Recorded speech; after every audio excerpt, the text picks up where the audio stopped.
we want to decrease the consumption of sugary drinks in Zuni youth, then the change needs to start here in the Zuni Youth Enrichment Project. We no longer allow any sugar-sweetened beverages in any of our programs. We have signage up everywhere that this is a sugar-free zone. It's no longer allowed to be sold at any concession stands that may be offered during any events for ZYEP. And that was probably an extreme thing, you know, because you see soda being sold everywhere.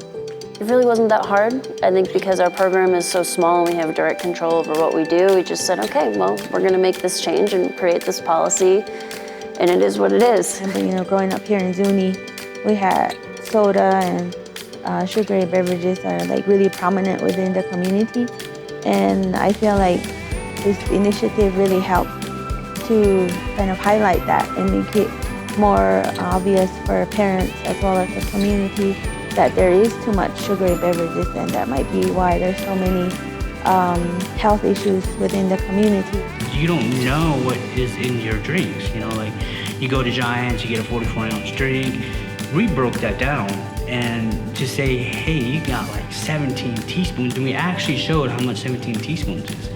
So compare that to a fruit-infused water. So, you know, you do the math, and I think that really was an eye-opener for a lot of people. I work at the ZYEP program in addition to here. Something that we really support is, of course, breastfeeding. And so in the end, with this whole water journey here, I kind of ended up connecting that to breast milk. So like Mother Earth has water, and we are basically made out of the same thing the earth is, nutrients-wise. And our bodies are made out of water, and what do we need to drink? Water. And the same thing with babies. You know, the babies come out of the mom, made from the mother, and what do they need to drink? They really need to drink breast milk. We said, well, we need a breastfeeding station, you know? Why wouldn't we have one if this is a place where community members could come and drop in? We get a lot of, you know, new moms that come in and out to watch their older kids play. So that was another thing that was implemented here. A beautiful little breastfeeding corner, which has been a hit. I mean, even kids want to hang out in that spot because it feels so good. Who are making the decisions when they're going into the stores, right? It's the kids. I want that. I want this. So now it's like water, you know, water. And now it's kind of, maybe we got the youth, you know, now maybe we should, you know, get to the parents and say, hey, you know, this is what, you know, the water initiative is really about. Just the fact that the kids are on board with it, and so they've been encouraging their parents not to drink, you know, all of the sugary beverages, and they remind them that we're not allowed to have that at, you know, different activities. I mean, we still see it. Every now and again, we'll see some parents bringing them in, but for the most part, yeah, they're like smuggling it in. So we've gotten to that point where they're like, they have to like sneak it in. And it's kind of funny though, you know, we see that, and parents are now being influenced by their kids.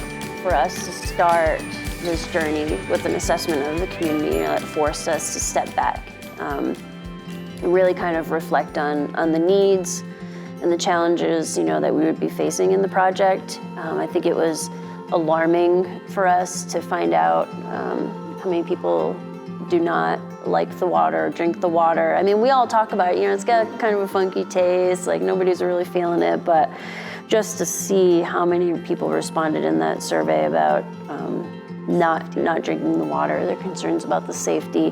They didn't even buy their water in Zuni. Everyone would go to neighboring Gallup, you know, 35 miles away to buy their water. Right at the beginning of the design stage of the park, we all knew that we wanted an outdoor water fountain to be incorporated. Nothing exists like that in Zuni, and if we're building a community park where kids could come freely in and out to hang out, then we knew we wanted them to be able to have access to, you know, fresh, safe drinking water.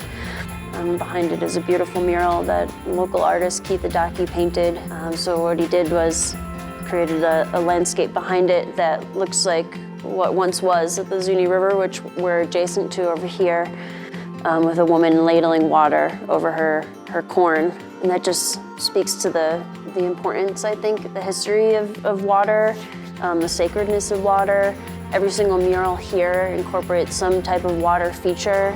That's why water is so precious, because we live in the middle of the desert. That was why it's so sacred, is because they needed it to make the plants grow so they'd have something to eat, and then they needed it so the animals could have something to drink, and the plants, and it's all this whole cycle of life. And so that's what we celebrate, and that's why water is such an essential part of our culture, and why a lot of the prayers incorporate moisture. We need the rain, snow, any kind of moisture that we get from the weather is like welcome. It's all education. I always go back to education. The more education you can provide, visualization, you get more involved, you get more people to buy in, rather than say, hey, you cannot do this. Give them a reason why, give them all the, like, hey, this is what sugar has, this is what water has, which would you prefer?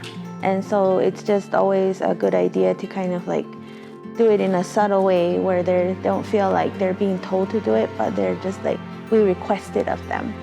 And so that was one thing that I often told them, that maybe this isn't the way to do it, and maybe it will be better if you do it this way, and reminding the kids. And so I think that was what helped, was we worked with the kids first, and so that was the kids telling their parents they wanted to make that change. With Grandma at the senior center, talking to her friends about how she went grocery shopping with her grandson, and she went to go grab some pop, and he said, "No, Grandma, we can't drink soda." And she said, "That's because of that program, it gives out those water bottles and stuff all the time now." Just to hear things like that, it's a prime example of change happening.